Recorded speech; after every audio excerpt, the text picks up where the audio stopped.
In the given diagram, with what force must the man pull the rope to hold the plank in position? Weight of the man is 60 kg. Neglect the weights of plank, rope and pulley. All right बच्चों, देखिए situation आपको दे रखा है। ये जो man है, ये man क्या कर रहा है, इस रोप को पुल कर रहा है और पुल कर रहा है जिससे कि वो ये जो पोजीशन इसका आप बच्चों देख रहे हैं, ये पोजीशन मेंटेन किया जा सके। ठीक है, पुल क्यों कर रहा है, जिससे कि जिस पोजीशन में है एटलीस्ट वो पोजीशन क्या किया जा सके, मेंटेन किया जा सके। तो बच्चों मैं मैन और प्लैंक दोनों को एक सिस्टम की तरह मानता हूँ। मैं क्या करता हूँ, मैन और प्लैंक दोनों को एक सिस्टम बना लेता हूँ और फिर अपन देखते हैं, क्योंकि ये मैन जो है प्लैंक पे ही है।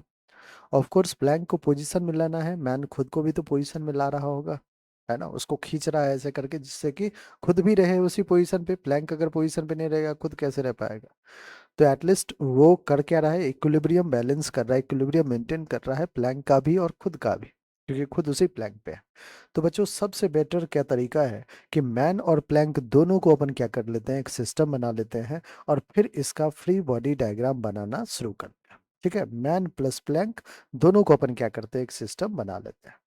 ठीक है, मैन प्लस प्लैंक, ये अपना क्या हो गया, एक सिस्टम हो गया।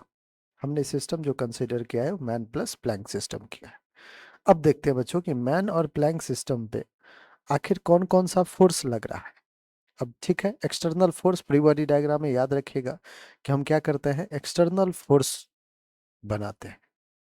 अब मैं प्लैंक को थोड़ा सा लेंथ दे दिया हूं आपको समझाने के लिए, ध्यान समझिएगा बच्चों पूरे फिगर को। अब ये देखिए, अगर मैन ने इस प्लैंक को टी टेंशन से ऐसे फोर्स से खींच रहा है, तो जो फोर्स जनरेट होगा उसको मैं टी टेंशन नाम दे दिया।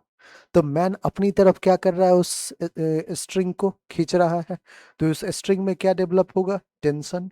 क्या मैन को भी वो खींचना कोशिश करेगा, बिल्कुल करेगा। ऑलराइट, तो मैन पे भी एक टेंशन तो लगेगा। क्या अब यही टेंशन जो है बच्चों यहाँ भी लगेगा, यही टेंशन यहाँ भी आ जाएगा। अब देखिए इस रोप में टेंशन टी और टी जो कि इस पुली से अटैच है स्ट्रिंग, उसमें क्या टेंशन 2T आ जाएगा, बिल्कुल। इसमें 2T तो क्या इसमें भी 2T, इसमें 2T तो क्या इसमें भी 2T आ जाएगा।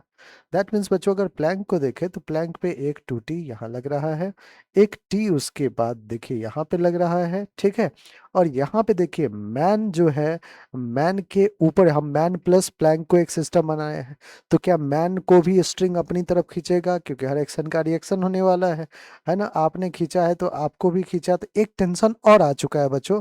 अब देखिए ध्यान समझिएगा, मैन और प्लैंक के बीच में नॉर्मल रिएक्शन भी लग रहा है, लेकिन नॉर्मल रिएक्शन आपने सिंस मैन और प्लैंक को एक सिस्टम बना लिया है, तो नॉर्मल रिएक्शन जो होगा वो इंटरनल फोर्स में आ जाएगा, और इंटरनल फोर्स की वजह से मास इनटू एक्सेलरेशन तो बच्चों होता नहीं है, वो तो एफ एक्सटर्नल होता है, मास इनटू एक्सेलरेशन। ऑलराइट, तो इंटरनल फोर्स को अपन क्या करते हैं, कंसिडर नहीं करते, क्योंकि जितना मैन लगाएगा प्लैंक पे नॉर्मल रिएक्शन, उतना ही प्लैंक भी तो नॉर्मल रिएक्शन मैन पे लगा देगा। वो दोनों इंटरनल फोर्स काउंट हो गया, इसलिए हम इंटरनल की बात नहीं करते हैं। और एक जो फोर्स है बच्चों वो मैन का M×G, क्योंकि सिर्फ और सिर्फ वेट मैन का ही दिया गया है। तो अगर सिर्फ वेट मैन का है तो M×G एक फोर्स वेट नीचे की तरफ अर्थ अट्रैक्ट करेगा उसको, बाकी सब मासलेस है बच्चों। ठीक है, बहुत बढ़िया सर। तो टोटल 2T+T+T, ये फोर्स ऊपर लग रहा है, और नीचे जो फोर्स लग रहा है वो लग रहा है mg। अब बच्चों मैन और प्लैंक को कह रहा है कि क्या रखना है, सेम उसी पोजीशन में होल्ड करके रखना है। दैट मीन्स एक्सेलरेशन क्या होना चाहिए, जीरो। इक्विलिब्रियम मेंटेन करेगा, एक्सेलरेशन जीरो होगा तो नेट फोर्स भी क्या हो जाएगा बच्चों, जीरो। नेट फोर्स जीरो मतलब जितना ऊपर फोर्स लग रहा है उतना ही नीचे फोर्स लग रहा होगा। ऊपर फोर्स देखे 2T+T+T that is 40 is equals to mg। Mass है बच्चों 60, जी की वैल्यू 10 ले लेते हैं, 4 1 जा 4 15 जा, टेंशन टी जो आया वो आया 15 × 10, 150 न्यूटन का टेंशन जो है बच्चों एग्जर्ट हो रहा है। कौन सा ऑप्शन है, 150 न्यूटन। तो बच्चों हमारा ऑप्शन नंबर 1 है और वही बिल्कुल हमारा करेक्ट आंसर है।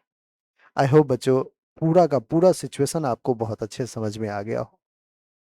ठीक है, ये एक टेस्ट पेपर हुआ है SRG का, उसी के क्वेश्चंस अच्छे से आप प्रैक्टिस करें। All right.